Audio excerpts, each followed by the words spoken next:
C'est très bien. Bonjour, mesdames et messieurs. Madame la directrice m'a fait l'honneur de me demander de présider cette séance sur le e-recherche. Donc on va passer à autre chose. Hein. Hier, nous avons passé toute la journée à parler de l'utilisation des technologies de l'information et de la communication dans le domaine de la formation. Maintenant, on va passer à un autre domaine qui nous intéresse tous, bien sûr, qui est le domaine de la recherche. Nous avons 5 présentations, puis pause café, et 2 autres présentations. Alors, je vais demander l'autorisation à Madame la directrice pour essayer de faire un peu plus d'échange avec la salle.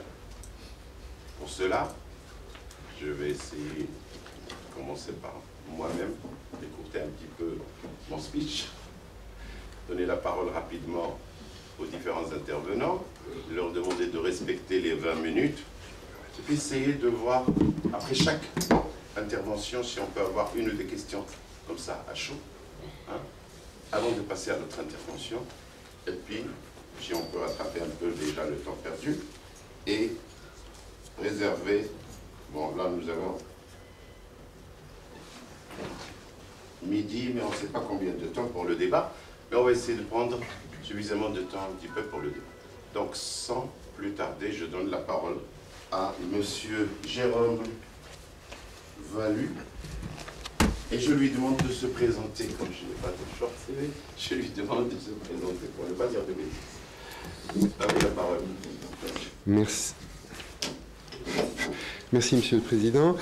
Donc, je suis professeur de sociologie, sciences politiques à l'université Paris 1, chercheur au COSTEC, qui est un centre spécialisé sur les questions technologiques et notamment numériques à l'université technologique de Compiègne, puisque j'ai fait une reconversion thématique il y a quelques années. Je travaille sur ce domaine depuis environ 2 ans.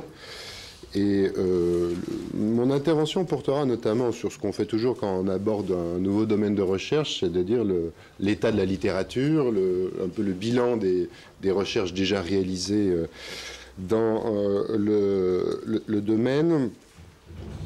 En vous parlant notamment, j'ai commencé à aborder la question hier, des problèmes de dogmatisme sur ce domaine de la pédagogie numérique et du numérique universitaire en général. Alors, il y a évidemment une dimension un peu virulente quand on commence à parler des dogmatismes. Je voudrais quand même positionner d'emblée le sens de cette critique.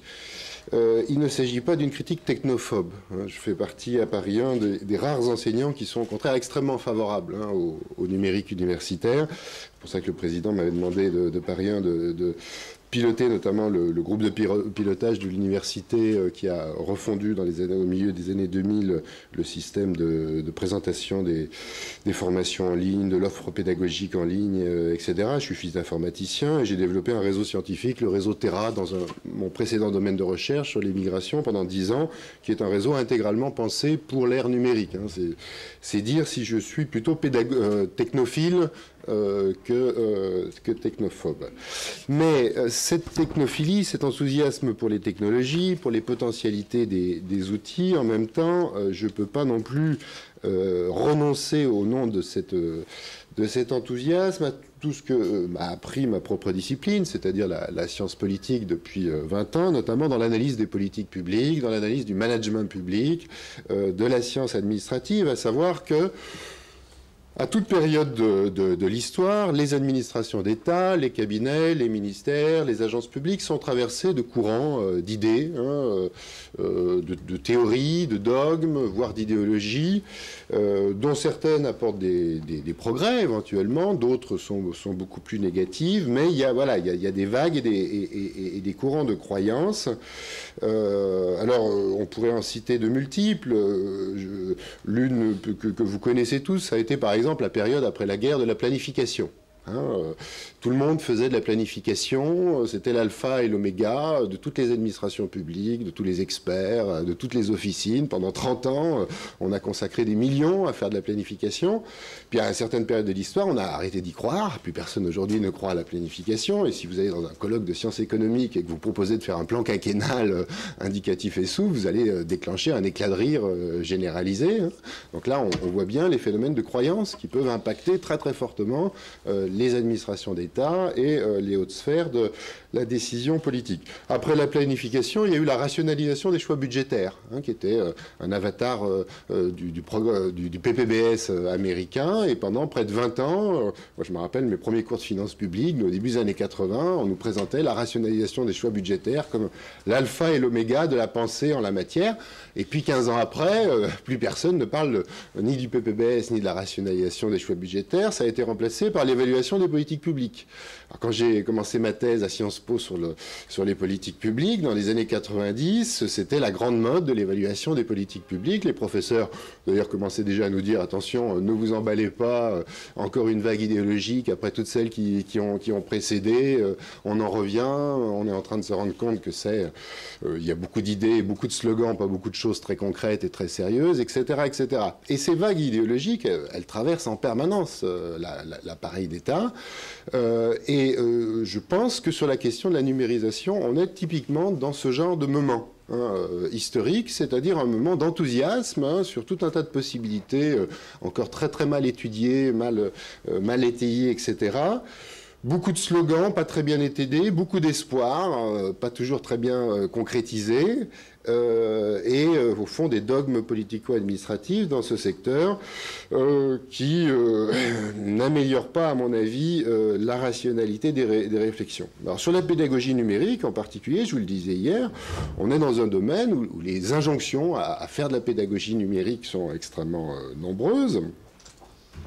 Elle foisonne dans tous les rapports administratifs. Je disais encore récemment des rapports de la Caisse des dépôts et consignations en France, de la Conférence des présidents universités, de la Direction générale d'enseignement supérieur et de la recherche. Depuis pratiquement 7 ans, tous les rapports nous présentent la pédagogie numérique comme l'avenir radieux du monde académique, etc., etc. Et voilà, on est dans un climat d'opinion, un climat d'euphorie qui est d'autant plus prégnant dans le monde administratif et universitaire qu'il est complètement présent aussi dans la société. C'est-à-dire qu'on est encore dans une période de l'Internet très récente où la grande population découvre le phénomène Internet depuis moins de 10 ans, pour l'essentiel. Les spécialistes, eux, savent qu'il y a 20 ou 30 ans derrière de genèse, mais le grand public découvre vraiment l'Internet depuis le milieu ou le début des années 2000. Donc il y a cette euphorie dans la société globale, sur toutes les potentialités que ça offre. Et c'est vrai que le e-learning surfe allègrement sur ce moment d'euphorie généralisée. Il y a aussi un contexte de crise. Alors, qui est très marqué aujourd'hui sur le continent européen, qu'il est depuis beaucoup plus longtemps sur le continent africain, et l'espoir de voir, avec le développement du e-learning en particulier, réaliser des économies budgétaires massives face à la magnification des universités, on en parlait hier, est extrêmement prégnant également dans ces courants idéologiques. Il y a aussi une fenêtre d'opportunité qui s'ouvre dans ce contexte pour des spécialistes, pour des professionnels qui commencent à construire leur métier et leur identité professionnelle. Alors, ce sont les spécialistes multimédia, les spécialistes de l'Internet, des informaticiens, aussi dans les sciences de l'éducation, les collègues des sciences de l'éducation qui se sont convertis à la pédagogie numérique, tout ce petit monde qu'on retrouve d'ailleurs dans les colloques. Je fais le tour encore ces derniers mois dans le cadre de ma prospective de l'état de la recherche, un peu des colloques réalisés sur les 6 derniers mois en France. Bien, c'est ce périmètre de collègues qu'on retrouve à 80% dans les colloques, et tous sont des technophiles enthousiastes de tout ce qu'on peut faire et de ce qu'on pourra faire dans l'avenir avec le numérique.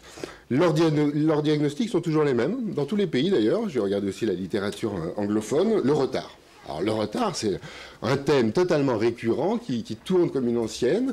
Ce qui est très amusant, c'est que tous les pays semblent être en retard en même temps. Donc on se demande au bout d'un moment par rapport à qui ou à quoi se considère le retard. Et on comprend que le retard, c'est en fait par rapport aux espoirs des enthousiastes de la technologie. Le retard, évidemment, comme ça va passer vite, le conservatisme, l'inertie de tous ceux qui ne sont pas aussi enthousiastes que la minorité qu'on retrouve généralement dans les colloques. Alors, tout ça pose un problème, qui est le problème qui s'est souvent posé d'ailleurs en matière de finances publiques et de management public, c'est le risque, face à des courants idéologiques extrêmement enthousiastes, de faire de la dépense publique totalement inutile et de balancer l'argent des contribuables par les fenêtres au nom de croyances et d'euphorie. Je dirais que ce n'est pas une hypothèse d'école en la matière, si vous voulez bien considérer ce qui s'est passé sur les marchés privés au début des années 2000 au sujet des start-up de l'Internet. On a eu ce qu'on appelle une bulle spéculative de l'Internet, une bulle Internet. Qu'est-ce qui s'est passé? Eh bien, sont apparus tout un tas de start-up novatrices liées aux nouvelles technologies. Les investisseurs ont donné dans cet enthousiasme euphorique de la même façon que nous le faisons aujourd'hui sur le e-learning ou sur d'autres choses. Ils ont investi massivement sur ces startups. Les cours boursiers ont explosé véritablement. Et puis on s'est rendu compte, ils se sont rendus compte, ces investisseurs privés, au bout de quelques années, eh bien, que les retours sur investissement n'arrivaient pas. Et que l'argent, ils l'avaient dépensé en investissement, mais que les bénéfices qu'attendent tout investisseur privé ne revenaient pas. Et il s'est passé ce qu'on a appelé une bulle Internet. La bulle a explosé, c'est-à-dire que les investisseurs ont cessé, purement et simplement, ont commencé à déserter ce marché spécifique des startups de l'Internet.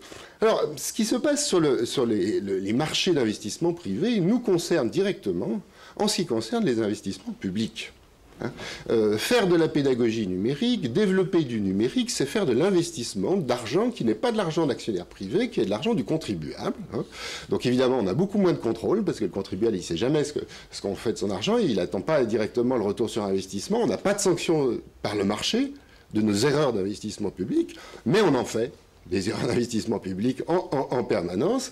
Et le gros problème de l'éventuelle bulle Internet dans l'investissement public, c'est le risque de, contrairement à ce qui se passe sur le marché, qui sanctionne et qui rectifie ses erreurs très très vite, l'espace de quelques années, c'est de passer 10 ans à 20 ans à faire des investissements publics en pure perte, sans jamais avoir justement cet effet de retour sur les erreurs de choix d'investissement. Faire de la pédagogie numérique, pour être très concret, c'est faire un arbitrage financier. Si je prends le cas de mon université, le service TICE, il y a 15 personnels en temps plein aujourd'hui dans ce service TICE qui génèrent des plateformes de pédagogie numérique, etc. Ils gagnent des prix d'ailleurs des meilleures universités numérisées, etc. Le problème, c'est que le taux d'utilisation est complètement ridicule, aussi bien du côté des étudiants que des enseignants. Autrement dit, on a investi des centaines et des centaines de milliers d'euros sur des salaires de personnel dans ce service depuis des années. Et la question qu'on se pose aujourd'hui, c'est est-ce qu'on n'a pas purement et simplement, au vu des résultats, de ce que ça apporte aux étudiants, est-ce qu'on n'a pas purement et simplement perdu notre argent? Et est-ce qu'aujourd'hui, on ne devrait pas utiliser ces 15 postes de spécialistes multimédia du e-learning pour recruter plutôt des professeurs et les mettre dans des amphithéâtres qui pourraient encadrer des milliers et des milliers d'étudiants? Autrement dit, faire l'apologie du e-learning, ce n'est pas un choix qui est neutre financièrement. C'est un arbitrage en permanence. Et la question de savoir si cet arbitrage est rentable pour les étudiants est une question qui devrait être au cœur de nos débats. Alors, évidemment, les investisseurs privés n'ont pas de sanctions par le marché. Ils ont très peu d'effets retour de leur choix d'investissement. Que peut-on faire par rapport à ça? Évidemment, moi je ne suis pas du tout un partisan de la privatisation de l'université pour avoir des sanctions par le marché. Il faut développer un esprit critique beaucoup plus fort sur nos choix d'investissement public et probablement une certaine prudence beaucoup plus importante que les investisseurs privés sur ces choix d'investissement public. Aller moins vite et prendre le temps de l'analyse et de la réflexion. Et en particulier s'intéresser aux failles, aux défauts, aux échecs, aux problèmes, aux sujets qui fâchent. Tout le contraire de l'enthousiasme technophile. Et des failles et des défauts et des échecs sur ce domaine, si on veut bien prendre la peine d'aller les voir, d'aller les étudier pour en tirer les leçons qu'elles peuvent nous apporter dans le raisonnement d'investissement public, on en trouve plein. Hein, l'opération campus numérique en France, au début des années 2000, en plein milieu de la bulle Internet d'ailleurs, sur le marché privé, ça a été pareil, hein, c'était l'univers radieux des futures universités intégralement en ligne, ces campus numériques. On a investi des millions sur ces campus numériques. Mon collègue Michon l'évoquait sur un mode complètement euphémisme en disant hier, on s'est rendu compte que c'est pas ce qu'il fallait faire. C'est un euphémisme. L'opération campus numérique, ça a été un bide total. Le plus gros échec qu'on ait jamais enregistré à l'université ces 10 dernières années. On s'est rendu compte au bout de 2 ans qu'il y avait 4 cours en ligne et 5 étudiants qui se couraient après sur des plateformes qui avaient coûté des centaines et des centaines de milliers d'euros en développement et en frais de salaire. Hein, donc un échec total. La différence avec les investisseurs privés, eux, quand la bulle Internet a explosé sur le marché privé, ils ont retiré leurs investissements. Ils se sont dit, bon, ben, c'est terminé, on s'est fait pigeonner une fois, on va investir ailleurs. Malheureusement, dans le secteur public, ça ne se passe pas comme ça. On fait un constat d'échec, et au lieu de dire, bon, ben voilà, on change de ligne, ou on aborde les problèmes autrement, non, on relance une opération d'université thématique numérique, dont mon collègue Michon vous présentait un exemple hier. Voilà, mais alors en vous disant à un moment... une seule indication qu'il a donnée sur les taux d'utilisation, c'est 30 000 connexions par an sur son université numérique thématique. 30 000 connexions par an sur un site web aujourd'hui, c'est totalement dérisoire. C'est insignifiant. La moindre revue scientifique, moi je suis dans une revue de sciences politiques, culture et conflits, on fait 30 000 connexions par mois. Et on a une toute petite revue parmi 300 ou 400 revues du domaine. Donc, on est en train de refaire le constat sur les universités thématiques qu'on a fait sur les campus numériques. C'est un échec total. Là encore, des dépenses considérables pour des usines à gaz qui n'apportent rien à personne.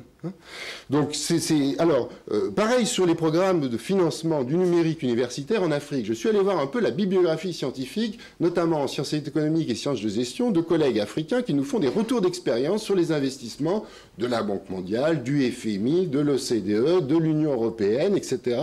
Voilà. Bon, ben, moi, tout ce que j'ai trouvé dans la littérature scientifique sur ces retours d'expérience, c'est exactement le même constat. Un échec complet. Des taux d'utilisation d'autant plus bas que le taux d'équipement des ménages en informatique privatif et personnel en Afrique est infiniment plus bas qu'en Europe ou qu'en Amérique du Nord. Et ce e-learning génère des flux financiers de dépenses publiques encore tout à fait considérables pour des résultats concrets qui sont pour le moment totalement inexistants. L'enseignement à distance, hein, puisque le e-learning, c'est de l'enseignement à distance. Alors, on peut faire de l'hybride, mais il y a quand même, par rapport au présentiel, ce que ça apporte, c'est justement l'enseignement à distance. L'enseignement à distance n'est pas nouveau. En France, on a déjà 40 ans d'expérience d'enseignement à distance avec le CNED, le Centre national d'enseignement à distance. Et on a des chiffres statistiques sur les taux de réussite d'enseignement à distance qui sont extrêmement connus, extrêmement précis, notamment sur la préparation du baccalauréat.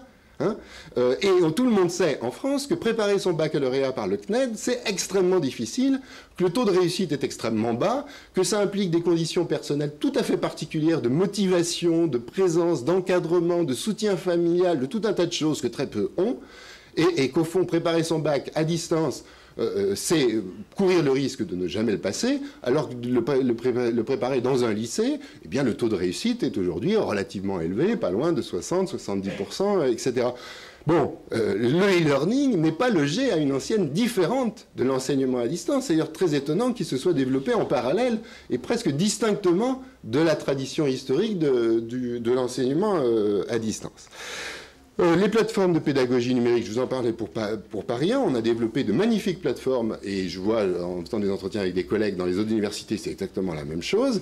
L'échec total, à la fois qui vient des enseignants mais aussi des étudiants, des taux d'utilisation, y compris par les étudiants. Moi j'ai fait les tests, comme je suis un peu technophile et en avance sur mes collègues, j'ai fait tout un tas d'essais de mise en ligne de documents, de numérisation, justement de faire de l'enseignement hybride. Bon, ben, quand j'ai un amphi de 300 étudiants, que je mets en ligne des documents pour mes 300 étudiants et que je me rends compte qu'il n'y en a pas plus de 15 qui sont allés voir ce que j'ai mis en ligne, il y a un moment, le temps que j'ai passé pour cette mise en ligne, je me dis c'est du temps de perdu. Il vaut mieux que je travaille mon cours sur l'amphi, où là, au moins, j'ai mes 300 étudiants en face, que je passe des heures à faire de la mise en ligne s'il y a un taux d'utilisation de 15%. Alors, pourquoi il y a 15% d'utilisation par les étudiants? Ben, il faut faire des recherches pour arriver à comprendre. Et quand on commence à faire des recherches, d'ailleurs, on les comprend, les raisons. Il y a tout un tas de raisons. Le manque de temps, la difficulté technique, l'absence de matériel au bon moment, au bon endroit, etc., etc. Donc, voilà, un petit peu... Pour la partie critique, alors que faire face à ça du point de vue des sciences sociales? Je crois que la première chose à faire, c'est à développer cet esprit critique et faire de la recherche sur la pédagogie numérique, sur le numérique universitaire. Et pour développer cet esprit critique, il y a une méthode très simple et qui manque considérablement aujourd'hui, à mon avis, dans les colloques et les recherches, c'est le pluralisme intellectuel. C'est-à-dire cesser de croire que nos propres croyances sont la seule vérité valable pour le reste du monde et essayer d'adopter une posture un petit peu relativiste en disant il y a différents points de vue en présence. Il est possible que chacun de ces points de vue ait un peu de raison et de rationalité et vaille le coup d'être entendu. C'est tout le contraire du dogmatisme, le pluralisme. Il y a en fait dans cette littérature notamment ce que j'appellerais des paradigmes. J'en repère 6 principalement, 6 principaux paradigmes qui sont à la fois des paradigmes au sens épistémologique classique, c'est-à-dire une théorie dominante dans une communauté scientifique, qui à la fois indique les faits à découvrir dans le domaine de la réalité étudiée, et également produit des explications récurrentes dans le cadre du paradigme. Mais c'est un paradigme aussi au sens où on l'utilise de manière plus spécifique dans l'analyse des politiques publiques, comme un substitut du mot idéologie, qui est trop négatif, trop péjoratif, disons un système d'idées, un système de conviction, ce qu'on appelle aussi un référentiel de politique publique. Pour dire que ce paradigme est à la fois scientifique sous certains aspects, il donne des diagnostics, des éléments d'interprétation, mais il est aussi normatif en valeur et il oriente politiquement. Autrement dit, il pousse vers certaines solutions politiques, certaines solutions de politique publique. 6 paradigmes. Un paradigme que j'appellerais éco-managérial. Si c'est possible d'aller un peu plus vite, parce que vous avez déjà accusé les 20 minutes, s'il vous plaît. D'accord. Merci. Bon, je vais juste les citer alors, et je reviendrai peut-être dans les questions. Voilà. Alors, 6 paradigmes. Paradigme éco-managérial qui, très articulé aux sciences de la gestion et des sciences économiques, voit essentiellement dans le e-learning et le numérique universitaire des potentialités de réduction budgétaire. Donc ça, on l'a un petit peu entendu hier, mais pas beaucoup. L'autre paradigme, c'est le paradigme technologique qui est très, très largement dominant dans ce secteur, qui est un paradigme technophile, très développé par les spécialistes de l'Internet, du e-learning, du multimédia, les informaticiens, les sciences de l'informatique en particulier, sont tout à fait dans ce paradigme-là. Et faire du e-learning, faire du numérique universitaire, en faire plus, toujours plus, c'est bien. Un troisième paradigme, c'est le paradigme pédagogique, qui vient notamment des sciences de l'éducation et notamment d'une fraction des collègues de sciences de l'éducation qui se sont mis très tôt sur cette question de la pédagogie numérique et qui aujourd'hui rejoignent le paradigme technophile. C'est pour ça qu'on parle aussi parfois de paradigme pédago-technophile ou techno-pédagophile. Et ces collègues-là aussi sont des enthousiastes de la pédagogie numérique et donc ils coélaborent ce domaine. Mais il y a d'autres paradigmes qu'on entend très peu. Un paradigme, je dirais, socio-professionnel qui est plus étayé dans la sociologie, dans les sciences de l'information et de la communication, dans la science politique en particulier, beaucoup moins adepte de la technologie, sans pour autant y être hostile, avec des regards relativement mitigés, cherchant les aspects positifs, les aspects négatifs, un certain opportunisme d'utilisation des technologies quand ça apporte quelque chose, effectivement, et de délaissement de la technologie quand on n'en voit pas l'utilité, etc. Donc c'est aujourd'hui en France les collègues d'Infocom en particulier qui sont assez au carrefour de différents courants disciplinaires et qui expriment ce paradigme. Un paradigme social plus tourné sur les usages des TICE par les étudiants, sur ce que ça apporte pour certaines catégories, les salariés, les handicapés, les étudiants contraints à des localisations fortes, mais aussi sur ce que ça fait perdre. Et notamment, c'est dans ce paradigme social qu'on raisonne davantage aussi sur ce qu'on perd en perdant la présence physique du professeur en interaction avec ses étudiants. Une réflexion dans ce paradigme social aussi qu'on va entendre juste après moi sur la fracture sociale. Donc là, c'est typiquement dans ce paradigme social que se développe tout un tas d'analyses et de raisonnements sur les effets pervers, au fond, du numérique universitaire au regard des discriminations sociales et des inégalités sociales. Aussi bien d'ailleurs sur le continent européen que, encore peut-être plus, sur le continent africain. Et sixième paradigme, un paradigme technophobe, qui existe dans la société, qu'on n'entend absolument pas dans le champ intellectuel, scientifique, hein, qu'on voit apparaître comme figure repoussoire, c'est-à-dire une sorte de figure emblématique du mal. Ce paradigme technophobe commence à être élaboré par quelques intellectuels, souvent très militants, des essayistes, des journalistes. Alors, face à ça, face à ce paradigme technophobe que je ne partage pas du tout, ou par rapport aux six paradigmes, qu'est-ce qu'on peut faire en tant que chercheur en sciences sociales? Ce n'est pas à nous d'arbitrer entre ces paradigmes. Ce n'est pas à nous de dire « eux, ils ont raison, eux, ils ont tort ». Ni à nous, en tant que chercheurs qui nous inscrivons dans un horizon d'objectivité, ni encore moins en tant que pédagogues qui sommes astreints à une neutralité axiologique. Les paradigmes, c'est un peu comme des partis. En tant que professeur, je n'ai pas à préférer un parti par rapport à un autre. J'ai à exposer à mes étudiants qu'est-ce que pensent les différents partis. Et bien, c'est pareil pour les paradigmes. Et donc, je pense que dans la recherche, le souci principal, c'est de n'en choisir aucun, de les écouter tous, parce que tous, effectivement, ont des données empiriques à produire. Même les échos managériales, même les technophobes ont des choses à faire sortir de la réalité sociale. Et si l'horizon des sciences sociales, c'est de connaître le mieux possible le domaine que l'on étudie, il faut savoir écouter tous ces paradigmes. Ce qui veut dire, dans les dispositifs scientifiques, de recherche, de production de revues, d'organisation de colloques, pour accroître le niveau de lucidité sur ce domaine, savoir intégrer ces différents paradigmes en allant chercher les personnes qui sont plutôt porteurs d'un regard, d'un point de vue, et faire vivre le pluralisme intellectuel autour du sujet. Excusez-moi pour la longueur, j'arrête ici. Merci beaucoup. Merci, professeur David, d'avoir appelé, de nous appeler à la prudence et à l'esprit critique. Et ça, je suis absolument d'accord, et je raconte juste une petite anecdote.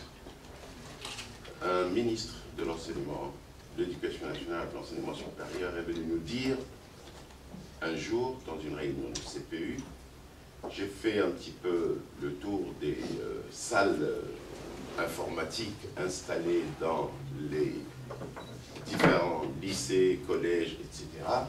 Il y a 800 salles équipées, reliées à l'Internet, fermées. Et vous vous rendez compte de tout cet investissement qui n'a servi à rien, parce qu'on a mis la technologie avant la pédagogie. Et on a cherché à investir dans la technologie, et on ne s'est pas beaucoup occupé de à quoi ça va nous servir, comment le prof, comment l'étudiant, finalement, va bénéficier de cette technologie. De toute façon, qu'on le veuille ou non, les intellectuels des sciences sociales ne pèsent quasiment rien dans ces débats-là. Hein. Et lorsqu'on nous prend au sérieux, c'est lorsqu'on fait notre boulot de chercheur, justement, et non pas de conseiller du prince. C'est-à-dire lorsqu'on apporte dans ces débats intellectuels une spécificité qui est la nôtre, qui est justement de ne pas choisir entre les paradigmes, mais d'être à l'attention, attentif à tous, et de les étudier en tant que tels, au supérieur aux autres débats, en raison même de la richesse de ce pluralisme paradigmatique. C'est là où on commence à nous prendre au sérieux, et où on apporte véritablement quelque chose par rapport aux acteurs médiatiques ou aux acteurs politiques. Deuxième question sur le e-learning. Vous la posez, cette deuxième question, sur un mode un peu blanc ou noir, c'est-à-dire, est-ce que parce qu'on n'a pas de retour sur investissement, il faut l'abandonner, ou est-ce qu'il faut investir pour ne pas risquer d'être en retard? C'est un petit peu le pistolet sur la tempe, la mort ou la vie, en quelque sorte. Face à une interrogation de ce type, il faut absolument s'extraire du cadre de l'interrogation et de la question. Il faut chercher une troisième solution. On ne peut pas raisonner en termes de « il faut foncer sans réfléchir, parce que sinon on risque d'être... » Si c'est nécessaire.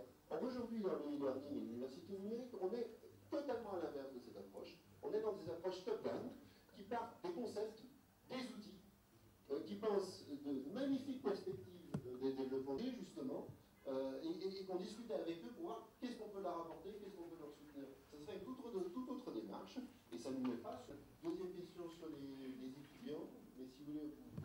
la reformuler. Sur le e-recherche, en revanche, là aussi, le domaine de la recherche, la dimension numérique de la recherche est totalement oubliée, totalement occultée de toute la réflexion. On a peur comme des résistants, comme des sortes d'ectoplasmes, de brontosaures qui ne veulent pas se mettre au numérique, est complètement faussée à cause de ça.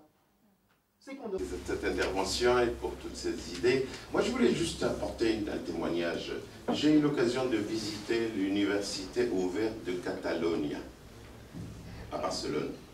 C'est une université qui fonctionne depuis 17 ans. Ils ont 65 000 étudiants et pas de salle.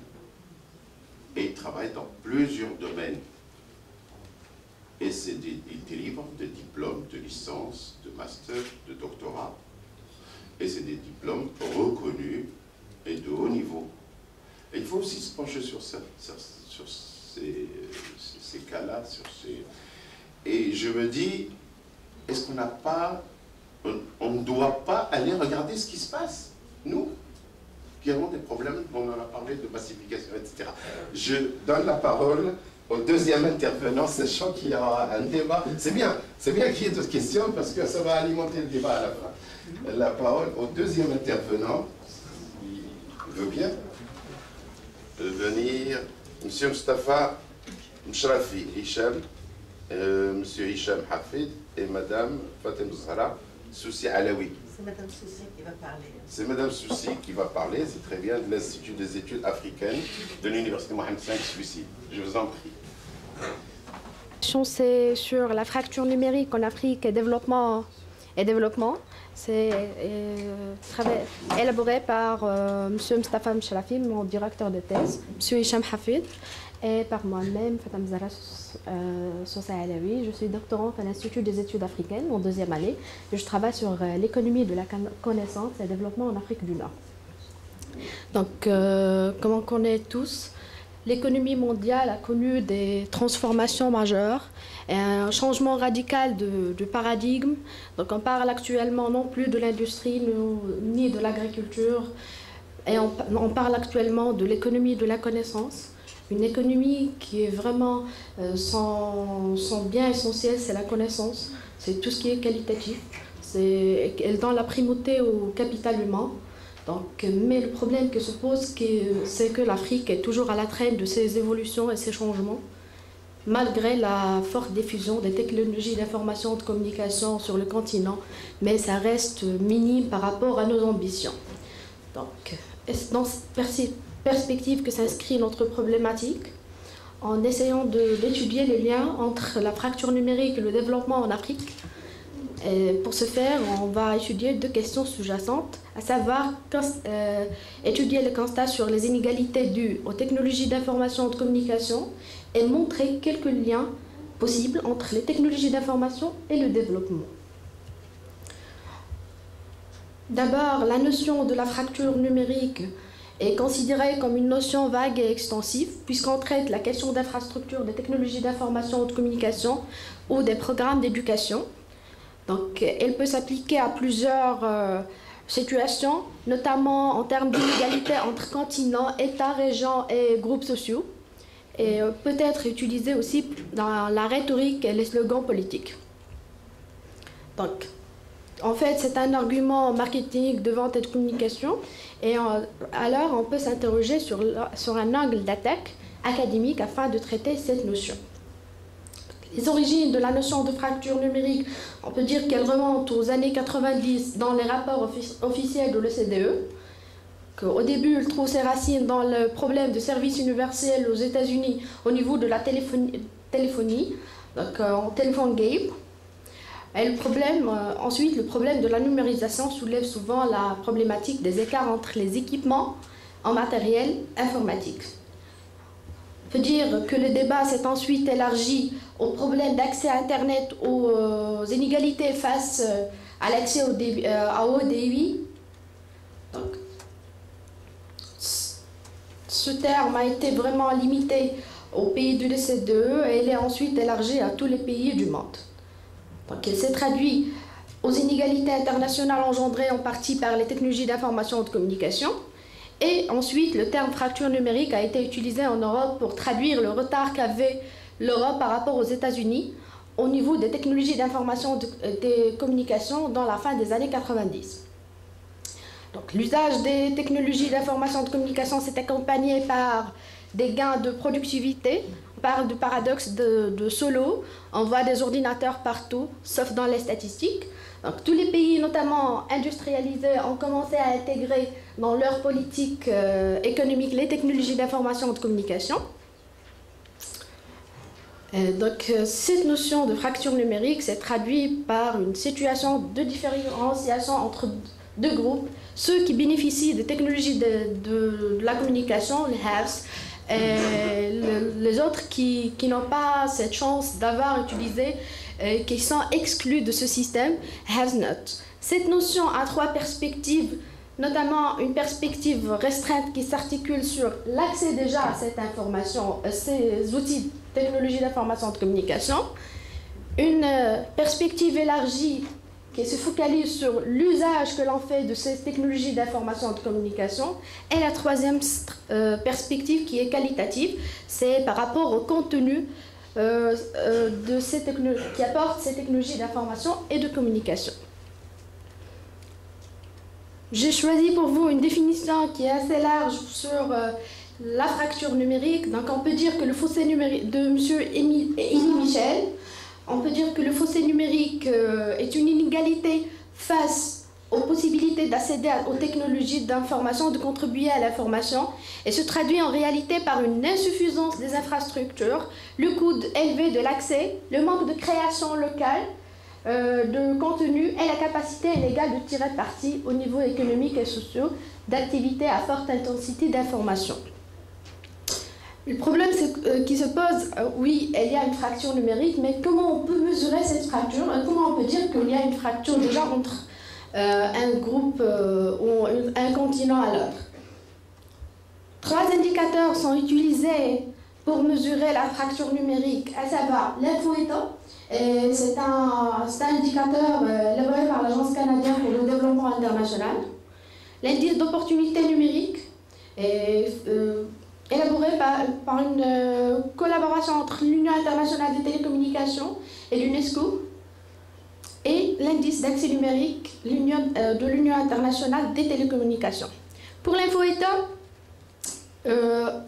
c'était élaboré dans le cadre du projet de recherche appelé Orbicom, qui a pour objectif la construction d'une unité de mesure internationale de la fracture numérique autour des concepts de la densité des technologies d'information et de communication et de l'utilisation de ces TIC. En fait, l'info-état, c'est un agrégat de l'infodensité et de l'info-utilisation. Concernant l'indice d'opportunité numérique, il s'efforce sur trois grands types de paramètres. Tout d'abord, l'opportunité d'accès, ensuite le niveau des infrastructures numériques et le degré de l'utilisation par la population. Concernant l'indice d'accès numérique, c'est en fait une moyenne pondérée de ces 8 indices. Tout d'abord, le nombre d'abonnés au téléphone fixe pour 100 habitants, le nombre d'abonnés au téléphone cellulaire mobile pour 100 habitants, la largeur de la bande Internet internationale par habitant, le nombre d'abonnés à large bande pour 100 habitants, le prix d'accès à Internet en pourcentage de revenu national brut par habitant, le nombre d'utilisateurs, l'alphabétisation des adultes et la scolarisation du niveau primaire, secondaire et supérieur. Donc, selon cet indicateur, l'Union internationale de télécommunications a classé les pays du monde en 4 sous-catégories. Et on voit que les pays africains sont vraiment classés à la 4e catégorie qui ont un accès faible vraiment aux technologies d'information et de communication par rapport aux pays des autres continents. En se basant sur l'indice du développement des technologies d'information, on voit qu'il y a vraiment une forte évolution de l'usage de technologies d'information. Donc on voit l'Ouganda, le Botswana, la Mauritanie, le Rwanda sont vraiment très bien classés au total des économies avec le plus grand changement en 2010-2011 dans l'accès des technologies d'information et de communication. TIC en Afrique, accès et évolution. L'Afrique a connu vraiment une évolution très rapide de ces technologies d'information durant ces dernières années. Le marché des technologies d'information et de communication a connu une évolution extraordinaire en Afrique. Tout d'abord par l'évolution du nombre d'abonnés au téléphonie mobile et l'évolution d'accès Internet mobile. Donc, on voit que l'Afrique, entre 2000 et 2012, l'Afrique subsaharienne est devenue le principal marché de la téléphonie mobile avec une augmentation de 44% et que c'est un pourcentage très élevé en premier et l'Afrique du Nord en deuxième place en 41%. Vraiment une position très marquante. Concernant l'évolution du nombre des lignes fixes et mobiles en Afrique subsaharienne, on voit que la téléphonie fixe a été stagnée depuis 2004 jusqu'à 2011, alors que la téléphonie mobile a connu une forte évolution. Donc, le nombre de lignes est passé de 54 millions à plus de 460 millions, précisément 463 millions. En Afrique subsaharienne, par une croissance annuelle moyenne de 33% et qui est tout très élevée. Concernant l'évolution de l'usage mobile, l'accès Internet mobile s'est nettement développé en Afrique. Donc ça part dans l'ensemble du trafic Internet est passé de 6% en 2011 à 15% en 2012, soit une évolution de 150%.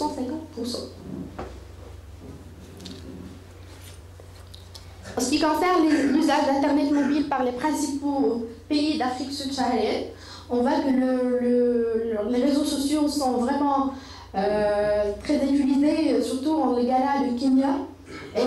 La connexion au réseau constitue l'un des principaux usagers d'Internet en Afrique subsaharienne, notamment le Facebook, qui demeure le site web le plus visité dans le continent africain avec environ de 50 millions d'utilisateurs enregistrés. Passons au sous-panier des TIC. Donc, on voit que l'Afrique, par rapport aux autres continents, le prix de ces technologies d'information, l'usage de ces technologies est très élevé par rapport aux autres continents, chose qui peut vraiment être un obstacle pour l'usage de ces technologies et qui peut avoir des répercussions pour élargir ce fossé entre l'Afrique et les autres continents. L'université africaine et fracture numérique. On voit que le recours à l'usage des technologies d'information constitue une préoccupation majeure pour les universités africaines et les laboratoires de recherche scientifique. Donc, chose qui a été traduite par le lancement de plusieurs initiatives, notamment l'UVA, l'Université virtuelle africaine, l'UVT en Tunisie. Cette UVA a plusieurs partenaires, presque 47 partenaires. Malheureusement, le Maroc, en général le Maghreb, on n'a pas de partenariat avec cette université virtuelle, mais peut-être, Inch'Allah, on peut avoir des partenariats par la suite. Les difficultés rencontrées par les universités africaines. Selon le rapport de l'Académie des sciences et du développement en Afrique subsaharienne, ce rapport de 2006, on peut dire que les difficultés de financement, il y a des difficultés de financement, donc on souffre d'un sous-équipement matériel informatique dans quelques pays africains. Les campus ont souvent des salles d'informatique équipées d'ordinateurs, mais la mise en réseau des matériels et la connexion à Internet est souvent inexistante ou déficiente. Le manque de partenariats proposés par les pays du Nord pour la formation à distance interactive, l'impossibilité de financer les abonnements aux revues numériques, la non-disposition des portails universitaires interactifs et actualisés, la non-instauration des bases de données pour le stockage des travaux de recherche et le problème qui est vraiment majeur, c'est le manque des enseignants qualifiés dans les recherches. Les retombées positives des technologies d'information et de communication sur l'université. Tout d'abord, la réduction des frontières et proximité entre les universités et les laboratoires de recherche. Donc, on vise une optimisation des coûts liés à la recherche. Une création des réseaux des chercheurs qui facilitent la circulation des données d'information et des résultats scientifiques. C'est le cas d'une étude faite par le McKinsey sur la recherche dans les universités africaines dans le domaine de la santé. Donc, cette recherche vise principalement à développer un plan pour les recherches et développement panafricains sur la santé. Donc, en passant par une analyse de 5 ans des outputs des recherches en santé et les réseaux scientifiques des chercheurs africains. Et le but de cette étude est d'utiliser la puissance inexploitée